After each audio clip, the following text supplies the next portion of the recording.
प्यारे दोस्तों, हमारे नए नए प्रोग्राम्स देखने के लिए हमारे चैनल को सब्सक्राइब करें तथा नोटिफिकेशंस पाने के लिए बेल का बटन जरूर दबाएं।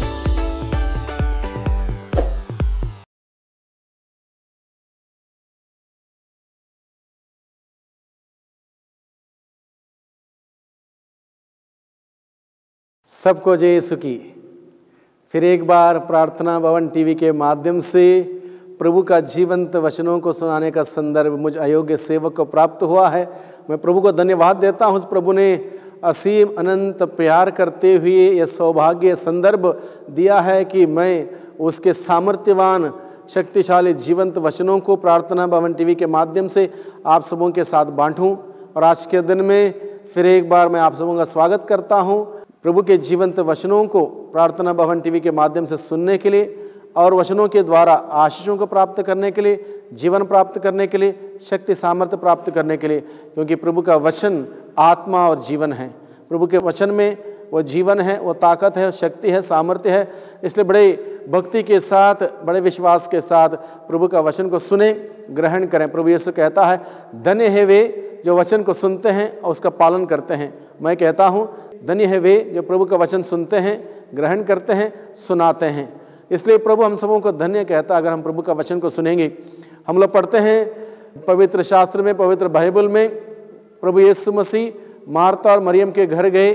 मार्ता ने जैसे ही प्रभु यीशु मसीह उनके घर में अतिथि बनकर आए, मार्ता ने अनेक प्रकार की सेवा सत्कार में वह लगी रही, तैयारी में लगी रही। मरियम ने क्या किया? मरियम प्रभु के चरणों में बैठकर प्रभु का वचन सुनती रही। अब प्रभु ने इस बात को सराहना करते हुए मार्ता से कहा, मार्ता मार्ता तुम बहुत सारी बातों में व्यस्त हो, चिंतित हो, एकमात्र बात की जरूरत है, वह है मरियम ने चुन लिया है वो उत्तम भाग। ईश्वर के चरणों में बैठकर वचन को सुनना उत्तम भाग है, प्रभु इस प्रकार से कहता है। इसलिए ये बहुत ही सुंदर है भाइयों बहनों, प्रभु का वचन सुनना एक सौभाग्य की बात है। इसलिए आज के दिन में आइए हम प्रभु का वचन को सुने। लूकस के द्वारा रचित प्रभु यीशु मसीह का सुसमाचार अध्याय 22 पद संख्या 43। इसके पहले हमने वचन सुना है पद संख्या 42 का, पद संख्या 41 का, पद संख्या 40 का और पहले का। और आज के दिन में हम मनन चिंतन करेंगे लूकस द्वारा रचित सुसमाचार अध्याय 22 पद संख्या 43, 44, 45 और 46। चारों को हम इस वक्त सुनेंगे। इसमें लिखा है, तब उन्हें स्वर्ग का एक दूत दिखाई पड़ा जिसने उनको ढारस बंधाया। वे प्राण पीड़ा में पड़ने के कारण और भी एकाग्र होकर प्रार्थना करते रहे और उनका पसीना रक्त की बूंदों की तरह धरती पर टपकता रहा।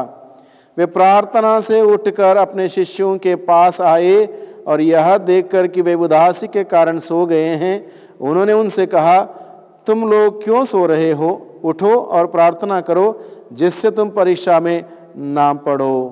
Hallelujah, hallelujah, hallelujah, hallelujah. क्रिस्त में प्यारे भाइयों बहनों, हम लोग इस वक्त इस प्रसंग को पढ़ रहे हैं जो प्रभु यीशु की प्राण पीड़ा का प्रसंग है, जो संत लूकस के द्वारा रचित है। इसके पहले के वाक्य हम लोगों ने सुने हैं और आज जो प्रसंग हमने पढ़ के सुना, यहाँ पर लिखा है, उन्हें स्वर्ग का एक दूत दिखाई पड़ा जिसने उनको ढारस बंधाया। प्रभु यीशु मसीह गेत्सेमनी बाग में प्राण पीड़ा सह रहे थे। प्राण पीड़ा सहने का प्रसंग है और उनके साथ उनके शिष्य प्रार्थना में उनके साथ गए थे, लेकिन प्रभु उनसे आगे जाके प्रार्थना कर रहे थे अकेले घुटने टेक कर, और उनके शिष्य उनसे थोड़ा सा दूर थे।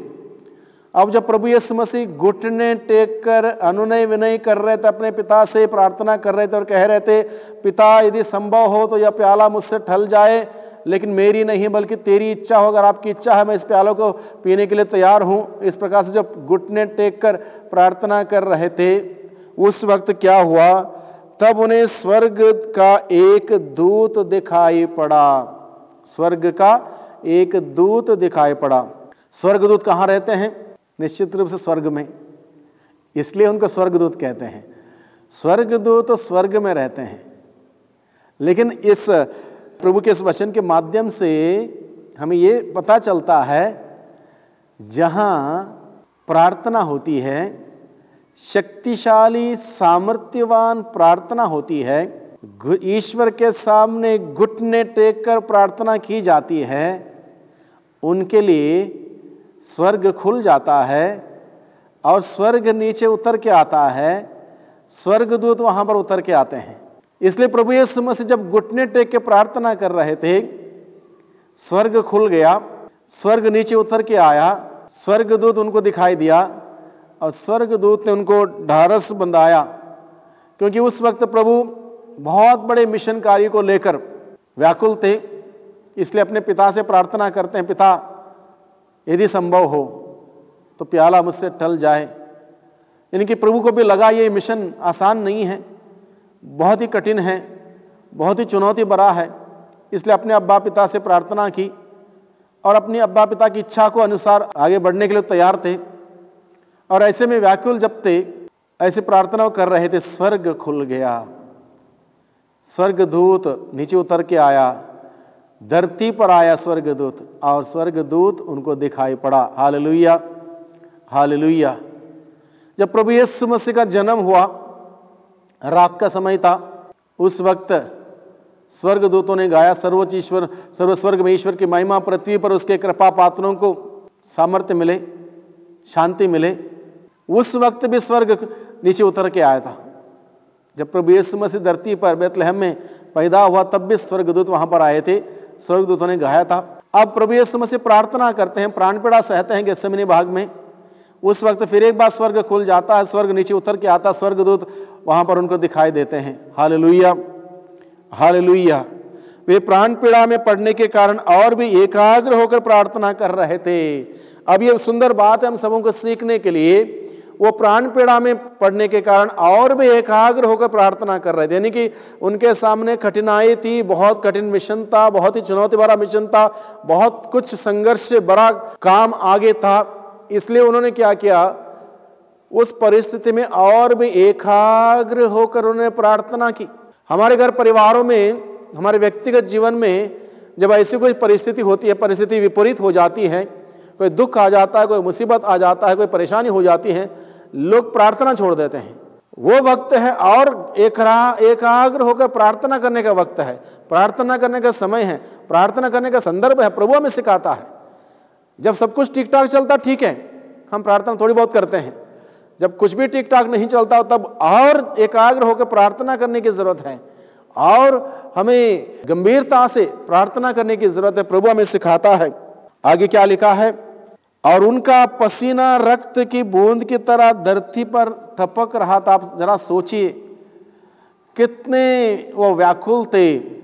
पसीना थकावट से आता है, जब आप कठोर परिश्रम करते हो तब पसीना बहता है, और यहाँ पर प्रभु का पसीना रक्त की बूंद की तरह आता है। यानी कि प्रार्थना जब हम लोग पूरे दिल से, पूरे मन से, पूरे शक्ति से, पूरे आत्मा से एकाग्र होकर उस ईश्वर से विनती करते हैं, वो भी कठोर साधना है, कठोर परिश्रम है।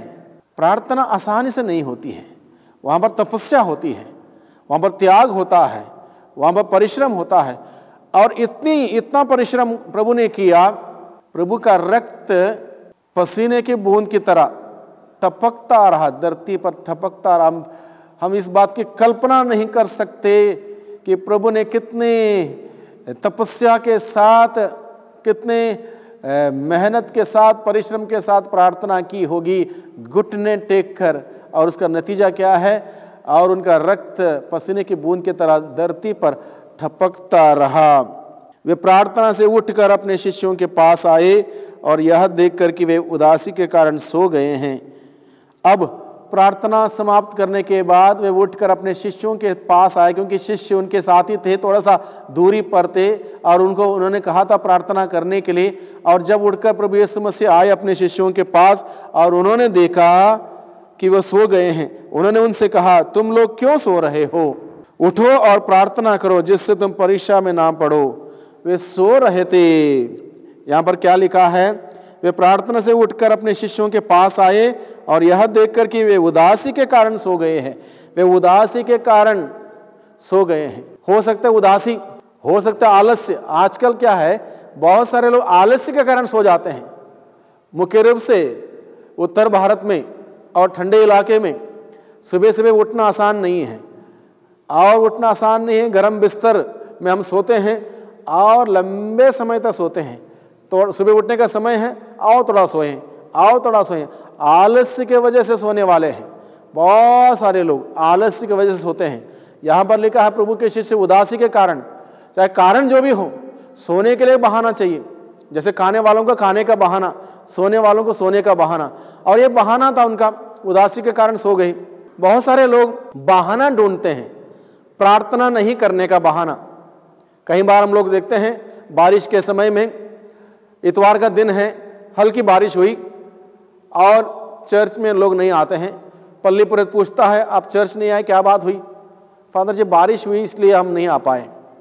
छोटे छोटे कारण, बारिश हुई इसलिए नहीं आए, हल्की बारिश होने पर हम चर्च नहीं आ पाए, हल्की ठंडी थोड़ा ज़्यादा होने पर हम चर्च नहीं आते हैं, और कोई घर में थोड़ा सा दिक्कत हुई हम चर्च नहीं आते हैं, और कोई बात हुई चर्च नहीं आते। हमारे लिए 1001 कारण हम ढूंढ के रखते हैं जिससे कि हम प्रार्थना से दूर रहें, चर्च से दूर रहें, और हम लोग खुश हैं। बहुत सारे लोगों को मैंने देखा है, लोग बहाने ढूंढ लेते हैं, बस ये बहाना मिल गया, हम इस वजह से अपने आप को समझाएंगे, इस वजह से हम नहीं जा सकते हैं।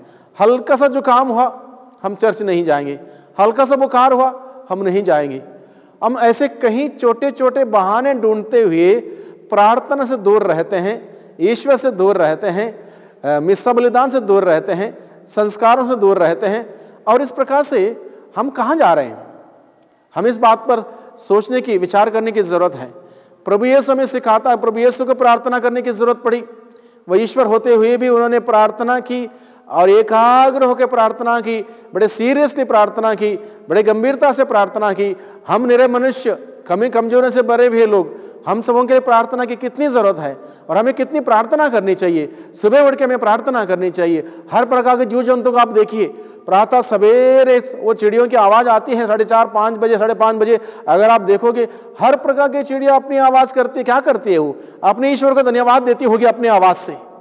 अलग अलग प्रकार के जीव जंतु अपने ही प्रकार का आवाज़ करते हैं, और उस आवाज़ के द्वारा अपने ईश्वर की जय जयकार करते हैं, महिमा करते हैं। और इंसान लंबे समय तक सोता है, क्योंकि इंसान के पास पर्याप्त मात्रा में बुद्धि, शक्ति, ज्ञान, विवेक, प्रज्ञा ईश्वर ने प्रदान किया है। अपना कारण वो ढूंढ लेता है, इस कारण से मैं सो रहा हूँ, बहाना ढूंढ लेता है, और इंसान सोता है। चाहे उदासी की वजह से, चाहे आलस्य की वजह से, चाहे लापरवाह की वजह से, गंभीरता नहीं होने की वजह से हम लोग सो जाते हैं आराम से, हमें कोई तकलीफ नहीं है, क्योंकि ईश्वर हमें, हमारे लिए हर प्रकार का प्रबंध ईश्वर ने कर रखा है। मुफ्त में जो हम सांसें ले रहे हैं, कोई मिशन लगा के नहीं रखा है, वो सांसों के द्वारा ईश्वर का जीवन का प्रसाद हमें मिल रहा है। हम सुन सकते हैं, हम देख सकते हैं, हम बोल सकते हैं, चल सकते हैं, फिर सकते हैं, उठ सकते हैं, बैठ सकते हैं, सोच सकते हैं, समझ सकते हैं। सब कुछ ईश्वर ने दिया है, हर कोई वरदान ईश्वर ने हमें दिया है। हमें जरूरत नहीं, हम आराम से सो रहे हैं, हम उदासी के कारण सो रहे हैं, आलस्य के कारण सो रहे हैं। प्रभु यीशु क्या कहता है? चाहे कोई भी कारण से, कोई भी बहाने से आप सो रहे हो, प्रार्थना नहीं कर रहे हो, आप नहीं जागे हुए हो, प्रभु क्या कहता है? प्रभु डांटता नहीं है, प्रभु समझाता है। प्रभु क्या कहता है? उन्होंने उनसे कहा तुम लोग क्यों सो रहे हो? पूछता है क्यों सो रहे हो? प्रभु कोई जजमेंट नहीं देता है, तुम इस वजह से सो रहे हो, उस वजह से सो रहे हो। प्रभु जजमेंट नहीं देता है, निर्णय नहीं लेता है, न्याय नहीं करता है। प्रभु पूछता है क्यों सो रहे हो, यानी कि हम सबों को प्रभु सोचने के लिए एक विचार देता है। हम सोचें, मैं अगर प्रार्थना नहीं कर रहा हूं, क्यों नहीं कर रहा हूं? अगर मैं सुबह उठ के प्रार्थना करने के बजाय सो रहा हूं, क्यों सो रहा हूं? अगर मैं इतवार के दिन चर्च नहीं जा रहा हूं, क्यों नहीं जा रहा हूं? सोचने के लिए प्रभु विषय देता है। हम सोचें, तुम क्यों चर्च नहीं जाते हो? क्यों तुम सवेरे उठ के प्रार्थना नहीं करते हो? क्यों तुम परिवार के रूप में प्रार्थना नहीं करते हो? क्यों संध्या बेला में प्रार्थना नहीं करते हो? क्यों तुम संस्कारों को ग्रहण नहीं करते हो? क्यों तुम पाप स्वीकार में नहीं जाते हो? प्रभु हमसे सवाल करता है, प्रभु हमसे पूछता है क्यों। और हम सबों को इस बात को लेकर सोचने की जरूरत है, क्यों तुम सो रहे हो? अपने शिष्यों से प्रभु ने सवाल किया। उसके बाद प्रभु ने क्या कहा? उठो और प्रार्थना करो जिससे तुम परीक्षा में ना पड़ो। यानी कि हर जगह पर परीक्षाएं हैं, चुनौती है, शैतान हर जगह पर मौजूद है हमारे पर आक्रमण करने के लिए, वार करने के लिए। और ऐसे परिवेश में हम सबों को जरूरी है कि हम जागें, सवेरे जल्दी उठें और उस ईश्वर को धन्यवाद दें, सब कुछ उस ईश्वर ने हमें दिया है, सब कुछ मुफ्त में दिया है। इसलिए हम जागें, उस ईश्वर की स्तुति करें, आराधना करें, महिमा करें, उसका जय जयकार करें और प्रार्थना में शामिल हो जाएं। प्रार्थना क्या है? सुबह उठ के धन्यवाद दें, जितना हो सके उतना धन्यवाद दें। किसी ने कोई दिन नहीं खरीद के रखा है, कोई दिन हमें कोई भी व्यक्ति ने, कोई भी शक्ति ने, कोई मनुष्य ने, कोई ताकत ने हमारे लिए खरीद के नहीं रखा है, बल्कि ईश्वर ने अपने महती दया से उपहार स्वरूप, भेंट स्वरूप हमारे जीवन में और एक नया दिन वो ठहराता है। इसलिए हर नए दिन के लिए हम धन्यवाद दें, हर नए दिन में अच्छे स्वास्थ्य के लिए धन्यवाद दें, मन की शांति के लिए धन्यवाद दें, दिल की खुशियों के लिए धन्यवाद दें, सारे इंतजाम के लिए धन्यवाद दें, सारे प्रबंध के लिए धन्यवाद दें। ईश्वर हमसे प्यार करता है बेहद, उसको धन्यवाद दें। बार बार हमें माफ करता है, उसके लिए धन्यवाद दें। कितने कारण हैं भाइयों बहनों धन्यवाद देने के लिए। अगर धन्यवाद देते हुए बैठेंगे सुबह उठकर, आधा घंटा आपका धन्यवाद देते हुए बीत जाएगा। और सुंदर प्रार्थना में समझता हूं, ईश्वर को धन्यवाद कैसे हम दे भी क्या सकते हैं? ईश्वर को धन्यवाद कैसे हम कुछ नहीं दे सकते। मेरे मनुष्य, अधूरे मनुष्य, अपने आप में कुछ भी नहीं है, उस ईश्वर को क्या दे सकते हैं? इतना जरूर दे सकते हैं, शुक्रिया अदा कर सकते हैं, धन्यवाद दे सकते हैं और उसका जय जयकार कर सकते हैं, उसकी महिमा कर सकते हैं। हम करें, इतना ही करेंगे, हमारा पूरा दिन बेहतर रहेगा। हम कारण ना ढूंढें, कारण ना ढूंढें। सुबह मैं उठ नहीं सकता हूं, क्यों नहीं उठ नहीं सकते हो? आलस्य की वजह से। हम सोचें, प्रभु यही पूछता है, क्यों सो रहे हो? हम उठें, हम जागें, हम प्रार्थना करें। और प्रार्थना के द्वारा क्या होता है? एक प्रकार से हम रिचार्ज हो जाते हैं, एक प्रकार से हम रिचार्ज होते हैं। पूरे दिन के कार्यकलापों को करने के लिए हम रिचार्ज हो जाते हैं। परिवार के मुखिया परिवार को चलाने के लिए तैयार हो जाता है।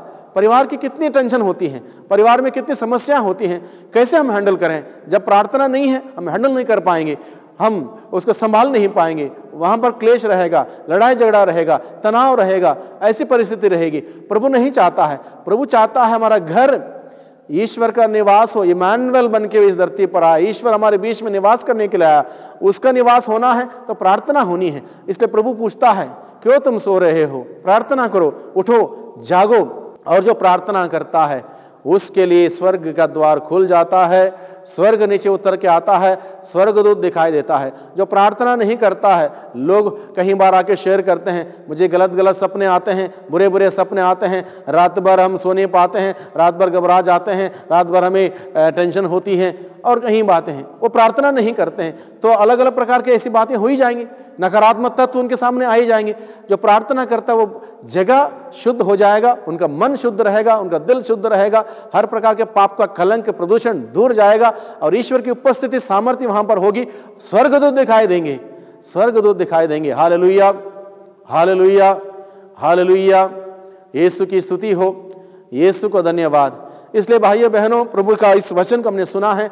प्रभु यीशु हमें उदाहरण देता है। वो प्रार्थना कर रहे थे एकाग्र होकर, उस वक्त जब परिस्थिति विपरीत थी, कठिनता, गेत्सेमनी बाग में थे, प्रार्थना करते हुए उनका खून, उनका लहू पसीने की बूंद की तरह धरती पर टपक रहा था, तब भी वो हिम्मत नहीं हारते हैं, प्रार्थना में एकाग्र होकर प्रार्थना करते हैं। स्वर्ग खुल गया उसी वक्त, स्वर्गदूत नीचे आए, स्वर्गदूत ने ढारस बंधाया, उनको संभाला। हम जब प्रार्थना करेंगे वो प्रभु हमें संभालता है, ढारस बंधाता है। हम हिम्मत हार गए हों किसी बीमारी के वजह से, किसी अन्य तकलीफ के वजह से, परेशानी की वजह से हम एक प्रकार से टूट गए हों, हार गए हों, कोई बात नहीं, प्रार्थना में हम घुटने टेक के प्रभु के सामने विनती करें, प्रार्थना करें। प्रभु हमें संभालता है, अपने दूतों को भेजते हुए हमारी रक्षा करता है, हमारा मार्गदर्शन करता है, अपने आत्मा के द्वारा हमारी अगुवाई करता है। उस प्रभु पर भरोसा रखें, उस प्रभु पर यकीन रखें, विश्वास रखें और प्रभु के सानिध्य में जाएं। वो प्रभु हम सबों की अगुवाई करता है, मार्गदर्शन करता है। Hallelujah, hallelujah, hallelujah. यीशु की स्तुति हो, यीशु को धन्यवाद। प्यारे भाइयों बहनों, आज के दिन में हम लोगों ने प्रभु का वचन सुना है। ये वचन हम सभी ग्रहण करें, इस वचन के अनुसार कार्य करें। धन्य है वे जब प्रभु का वचन सुनता है और उसके अनुसार उसका पालन करता है, उसके अनुसार जीवन व्यतीत करता है। हम केवल वचन सुन के अपने आप में ना रहें, वचन के अनुसार कार्य करें। यानी कि हम लोग प्रार्थना में जाएं, घुटनों में जाएं और प्रार्थना करें, अनुनय विनय करें। वो ईश्वर हमारी पुकार सुनता है, वो ईश्वर हम सबों को आशीष देगा, हम सबों के परिवारों पर आशीष देगा, हमारे घर से तनाव, चिंता, बीमारी दूर कर देगा और हमें खुशियों से भर देगा। वही ईश्वर से हम प्रार्थना करें। हे सर्वशक्तिमान पिता परमेश्वर, धन्यवाद देते हैं आपके जीवंत वचनों के लिए, जो वचन हम लोगों ने आज के दिन में इस वक्त सुने हैं। इस वचनों के सामर्थ्य हमें प्रदान कर, जिस सामर्थ्य को ग्रहण करते हुए हम अपने आलस्य को दूर रखते हुए, अपनी थकावट को दूर रखते हुए हम आपसे प्रार्थना के लिए हम बैठ सकें, प्रार्थना के लिए समय निकाल सकें, प्रार्थना करते हुए आपसे भरपूर आशीषों को बटोर सकें। दुआ करते हैं उद्धारकर्ता यीशु मसीह के नाम से, आमीन। पिता और पुत्र और पवित्र आत्मा के नाम पर।